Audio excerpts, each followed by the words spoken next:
জয় গুরু। ভাদ্রের ভাবনা, ইষ্টভৃতি। ঠাকুর আলোচনা প্রসঙ্গের প্রথম খণ্ডের 25/6/1940 বঙ্গাব্দে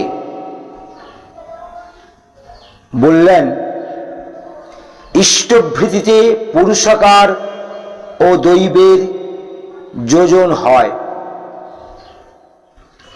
পুরুষাকার হল মোটর পার্ট, অর্থাৎ শিল্পী অঙ্গ। দৈব হল সেন্সরি পার্ট, অনুভূতি অঙ্গ। ইষ্টের জন্য কতকগুলি করা হলে করার যে অ্যাকুমুলেটেড এফেক্ট, সঞ্চিত ফল, তা আমাদের বোধে ধরা দেয়। অর্থাৎ কতকগুলি অজানা জানা হয়ে আসে এর ভিতর দিয়ে। তার ফলে সেই জানা মাফিক পরে কাজ করতে সুবিধা হয়। ইষ্টানুগ বোধ, অভ্যাস, প্রেরণা তদনুগ কর্মেই প্রবৃত্ত করে, এইভাবে চলে। আলোচনা প্রসঙ্গে প্রথম খণ্ডে 5/12/1941 সালে আবার বললেন, নরম্যাল হলেও একটি সাপ্লি। আবার বললেন,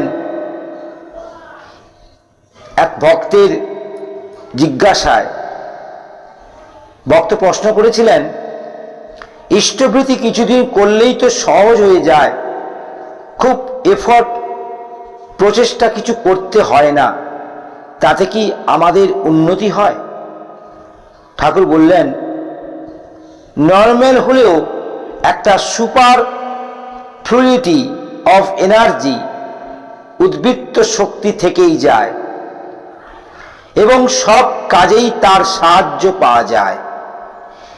ইষ্টভরণ ধান্দা যার মন মাথা জুড়ে থাকে, তার প্রবৃত্তিগুলিও ধীরে ধীরে সুবিন্যস্ত হয়ে ওঠে। তার সব কিছুর মধ্য দিয়ে একটা একসূত্র নিবদ্ধ সমাহার হতে থাকে। তাই বোধও তেমনি করে ফুটে ওঠে। তাছাড়া সে শুধু ভাববিলাসী হয় না, তার ভাবা করার মধ্যে একটা সঙ্গতি থাকে। এইভাবে জীবনে কৃতকার্যকতার পথ তার খুলে যায়। নিত্য ইষ্টভোগে নৈবেদ্য নিবেদন করে একটা আত্মপ্রসাদ লাভ করা যায়। প্রসাদের মধ্যে প্রসারও আছে, দিয়ে পুষ্ট করার মধ্যেই পেয়ে পুষ্ট উন্নত হওয়ার পথ আছে। আবার ইষ্টভৃতি ক্রমবর্ধমান করে রাখতে হয়। অমন্তর প্রচেষ্টা নিয়ে চললে, অমন্তর তপস্যারত থাকলে তার উন্নতি অনিবার্য। ভোজ্যটা বা পয়সাটা ইষ্টভৃতির মূল কথা নয়। ওর মূল কথা হলো ইষ্টকে দেওয়ার আবেগ।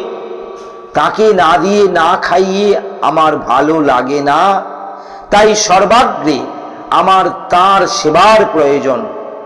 ওই আবেগ যখন মানুষের অন্তরে নেশার মতো পেয়ে বসে, সে তখন তার সব করার ভিতর দিয়ে তাকেই অর্ঘ্যনন্দিত করতে চায়। জীবনে যেন তার একটা অফুরন্ত উৎসাহ লেগে যায়।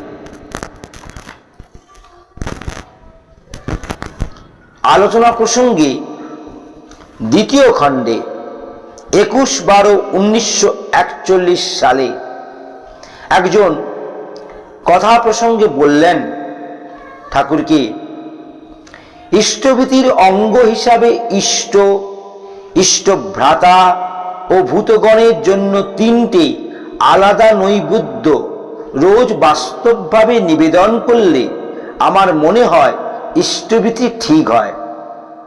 ঠাকুর বললেন, ভাতৃভোজ্য ও ভূতভোজ্য উৎসর্গ করতে হবে ইষ্টপ্রীতিকে লক্ষ্য করে। সবটা মিলে ইন্টিগ্রেটেড সংগত একটা জিনিস।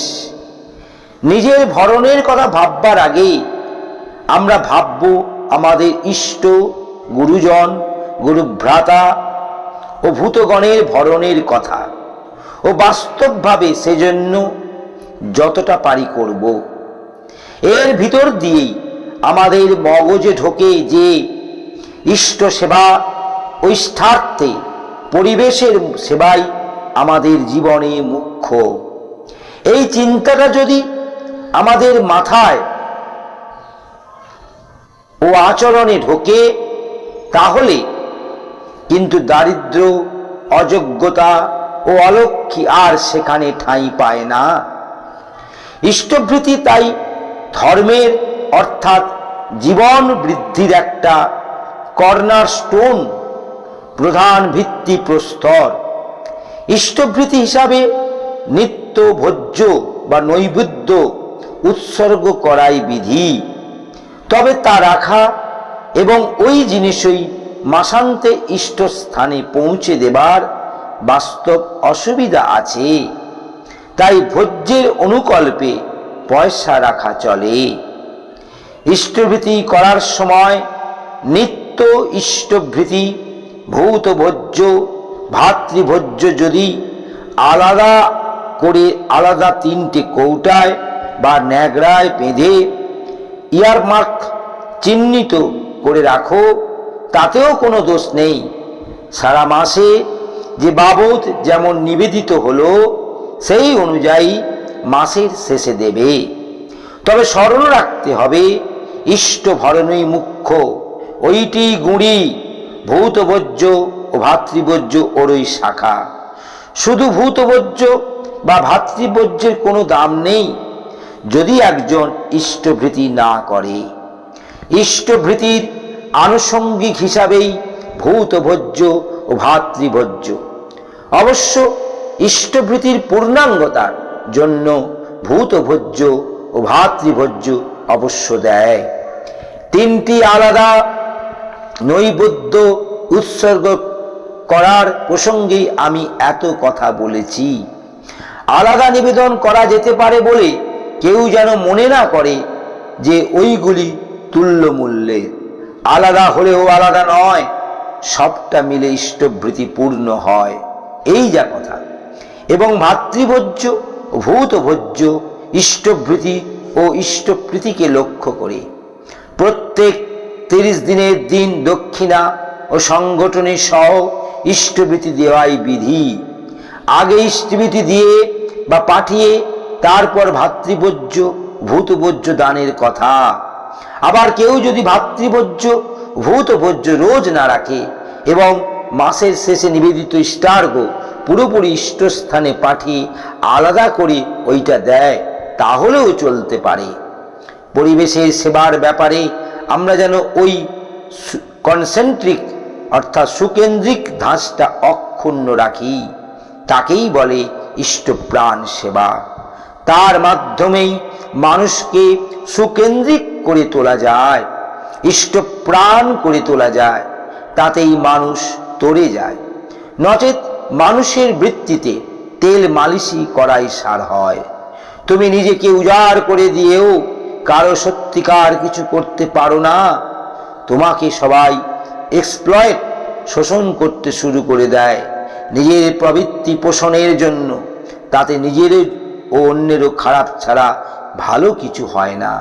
ওতে তারাই যোগ্য হয় না, শক্তিমান হয় না, সুনিয়ন্ত্রিত হয় না।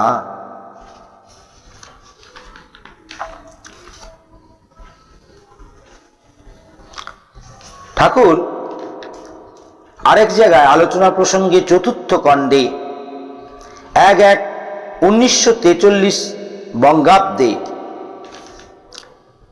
একটি ভাইয়ের সঙ্গে কথা প্রসঙ্গে বললেন। সে ভাইটি ঠাকুরকে জিজ্ঞাসা করলেন, ঠাকুর, আমার মস্ত দোষ, আলসেমি কিছুতেই ত্যাগ করতে পারি না। কোনো কাজ করব মনে করলেও সে কাজ হাত দিতে পারি না তাড়াতাড়ি, আর হাত দিলেও কাজে এত গড়িমসি করি যে সহজে হয়ে ওঠে না। তাই কোনো দায়িত্ব নিয়ে বজায় রাখতে পারি না। মানুষের কাছে কথা শুনতে হয়, জিনিসটা খারাপ তা বুঝি, কিন্তু এড়াতে পারি না। মনে মনে অনেক সংকল্প করি, কিন্তু ঠিক রাখতে পারি না।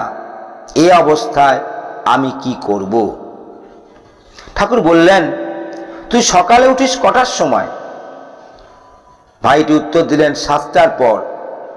ঠাকুর বললেন, ভোর 5টায় ওঠার অভ্যাস কর। তখন ঘুম যদি না ভাঙে, বাড়িতে আর কাউকে ডেকে দিতে বলবি, আর ডাকলে উঠে পড়বি, আর বলে দিবি আমি যদি না উঠতে চাই আমাকে জোর করে উঠিয়ে দেবে। এইভাবে সকালে ওঠার অভ্যাস কর। সকালে উঠে নিজের বিছানাটা নিজে তুলবি, নিজের ঘরকানা নিজে ঝাড় দিবি, মাকে 1 কলসি জল এনে দিবি। এই রকম সংসারের আরো 5টা কাজ করবি, যাতে শরীর খাটাতে হয়। তাছাড়া দিনের মধ্যে 2-3 ঘন্টা কোনো কর্মঠ লোকের কাছে গিয়ে তার সঙ্গে একযোগে কাজ করবি। এটা যদি বেগার খাটা হিসাবে খাটিস তাও ভালো। আর তুই ইষ্টভীতি করিস তো? ঠাকুর উক্ত ভাই বললেন, হ্যাঁ। ঠাকুর জিজ্ঞাসা করলেন, কিভাবে করিস? ভাইটি উত্তর দিলেন, বাড়ি থেকে নিয়ে করি। ঠাকুর বললেন, ওভাবে করবি না, এখন থেকে নিজে কিছু না কিছু উপায় করে তা দিয়ে করবি। যেদিন তা পারবি না সেদিন অজ্ঞতা ভিক্ষা করে করবি, কিন্তু বাড়ি থেকে নিবি না। বুঝিস না তো, একটা দোষ পুষে রাখায় কত ক্ষতি হয়। ওতে জীবন পর্যন্ত সংশয় হয়ে যেতে পারে। ঠাকুর আরেক জায়গায় আলোচনা প্রসঙ্গে 8ম খণ্ডে 22/5/1946 খ্রিস্টাব্দে বললেন, ইষ্টভীতি কেন করতে হয়? যার জন্য যত করা যায় তার জন্য তত টান হয়। ইষ্টের প্রতি নেশা বাড়াবার জন্যে তাই নিত্য ইষ্টভীতি করতে হয়। তাকে দেব, রোজ দেব, প্রাণ ভরে দেব। তাকে না দিয়ে আমার পেটে কিছু দেব না। কি দেব তাকে? কি দেব তাকে? এমন তোর একটা আকুল আগ্রহ মাথাটাকে পাগল করে তুলবে। এই কর্মপ্রতুল অবদান আবেগ নিয়ে আসবে সাইকোফিজিক্যাল কনসেন্ট্রেশন, মানস শারীর একাগ্রতা, মেডিটেশন। তখন আপসে আপ হতে থাকবে। শরীর মন যদি একবার ইষ্টঝোঁকা হয়ে ওঠে তাহলে আর চাই কি? এর ভিতর দিয়েই সব যা কিছু গ্রো করে উঠবে, অর্থাৎ গজিয়ে উঠবে।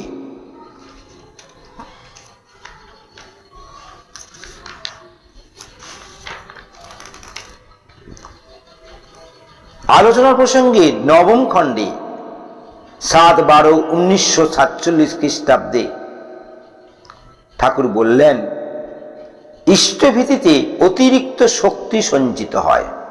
কিভাবে? ইষ্টভীতি হল practical materialised condensed form of psychophysical ascetic devotion. শারীর মানস তপস্যা পরায়ণ ভক্তির কার্যকরী বাস্তব সংক্ষিপ্ত রূপ। ইষ্টভীতি ঠিকভাবে করতে গেলে তা অর্থ ভাবনা সহ জপও আনে, সঙ্গে সঙ্গে আনে ইষ্ট স্বার্থ প্রতিষ্ঠামূলক মনন সমন্বিত ধ্যান। ইষ্টের ভরণ পূরণ করতে গেলে কায়মন বাক্যেই তা করতে হয়। শরীরটা মানুষের বড় জীবন্ত বাস্তব জিনিস।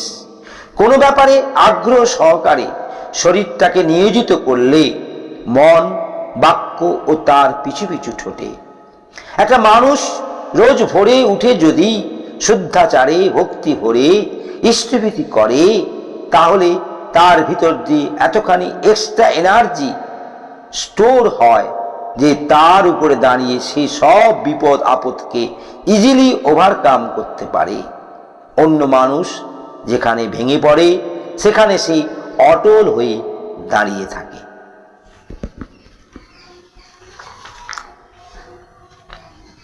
আলোচনা প্রসঙ্গে দশম খণ্ডে 8/1/1948 সালে বললেন, ইষ্টভৃতিতে দীক্ষা চেতন থাকে। ইষ্টভৃতির মতো মালই নেই। ইষ্টভৃতির ভিতর দিয়ে দীক্ষা চেতন থাকে। রোজ বাস্তবে যার জন্য কিছু করা যায় তার সঙ্গে একটা বাস্তব সম্পর্ক গড়ে ওঠেই। ইষ্টের সঙ্গে একটা বাস্তব সম্পর্ক যদি আজীবন বজায় রাখা যায় তাতেই দীক্ষা সজাগ থাকে।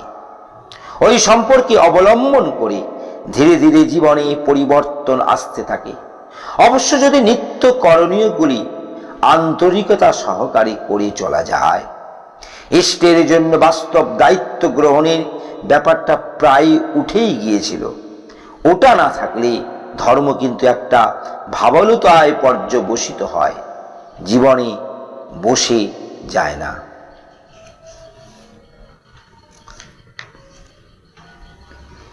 আলোচনা প্রসঙ্গে 11 নম্বর খণ্ডে 7/2/1948 খ্রিস্টাব্দে ইষ্টভৃতি তাৎপর্য সম্বন্ধে জানতে চাইলে ঠাকুর সংক্ষেপে বললেন, to earn and spend to serve the love is to materialize love with every potentising ability. অর্থাৎ নিজে উপায় করে প্রেষ্টের সেবার জন্য তা ব্যয় করলে প্রেষ্টের প্রতি নিজের ভালোবাসা শক্তি সম্বর্ধনী যোগ্যতায় মূর্ত হয়ে ওঠে। যার জন্য নিঃস্বার্থভাবে যত করা যায় তার প্রতি ভালোবাসাও তত বাড়ে। যার প্রতি আমাদের ভালোবাসা বাড়ে ধীরে ধীরে তার চরিত্রগত গুণাবলী আমাদের মধ্যে অজ্ঞাত সারে বা জ্ঞাত সারে ফুটে উঠতে থাকে। এইটাই হলো সেই প্রতি ভালোবাসার মস্ত লাভ। প্রিয় পরমকে যদি আমরা নিজেরই জন্য ভাঙাই তবে তাতে আমাদের স্বার্থপরতা বাড়ে এবং ওই স্বার্থপরতাই আমাদের পঙ্গু ও অন্ধ করে ফেলে। আমাদের যোগ্যতা দিন দিন তলিয়ে যেতে থাকে। আর প্রিয় পরমের জন্য স্বার্থ ত্যাগ করলে আমাদের বৃত্তি অভিভূতি কমে, আমাদের স্বার্থবোধ এনলার্জ বৃদ্ধি প্রাপ্ত হয়। তখন সংকীর্ণতা লোপ পায়, আমরা চলার রাস্তা ঠিক পাই। পরিবেশ ও কে অবজ্ঞা করার পরিবর্তে সাহায্য করার বুদ্ধি হয়। এইভাবে পাওয়ার পথ খুলে যায়।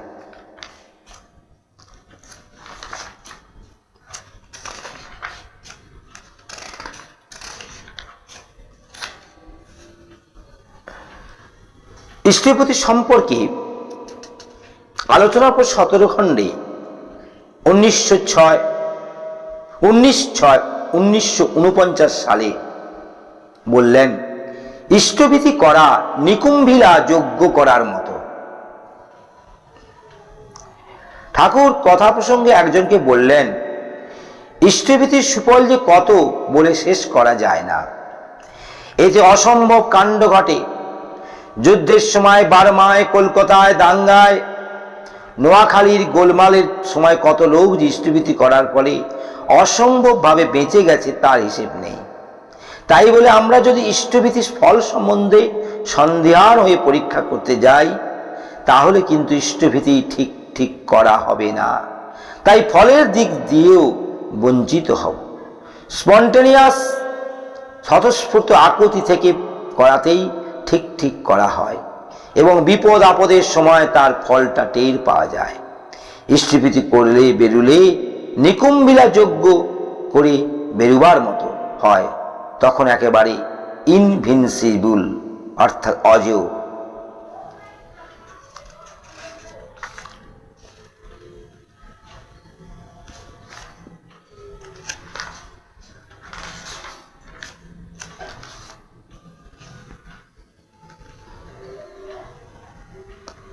এই যে নিকুম্ভিলা যজ্ঞ, এ সম্পর্কে ঠাকুর ইষ্টভৃতিকে অটুট রাখতে কেন বললেন?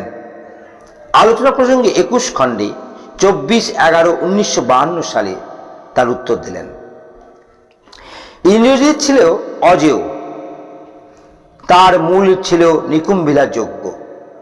কিন্তু যেদিন তার সেই যজ্ঞে ব্যাঘাত হলো, সেই দিনই তার বিনাশ সম্ভব হলো।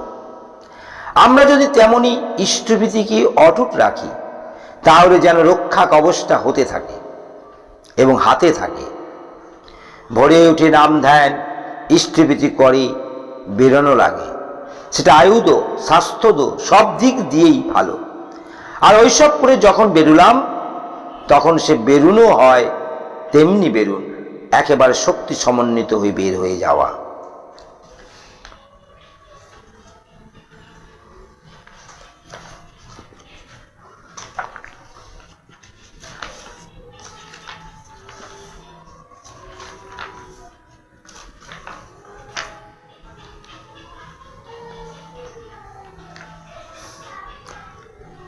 আত্মরক্ষা উপকরণে ইষ্টভরণ করতে হয়, কর্মশক্তির যায় সমাহার, তারেই তো কয় পুরুষাকার। পুরুষাকারে দৈব যোজন, তারেই ইষ্টভৃতি কয়। যতই আসুক আপদ বিপদ, যেমনই হোক প্রাণ, ইষ্টভৃতি আনেই আনেই সবার পরিত্রাণ। অনুশ্রুতি বাণী সংখ্যা 3 ও 19। জয় গুরু।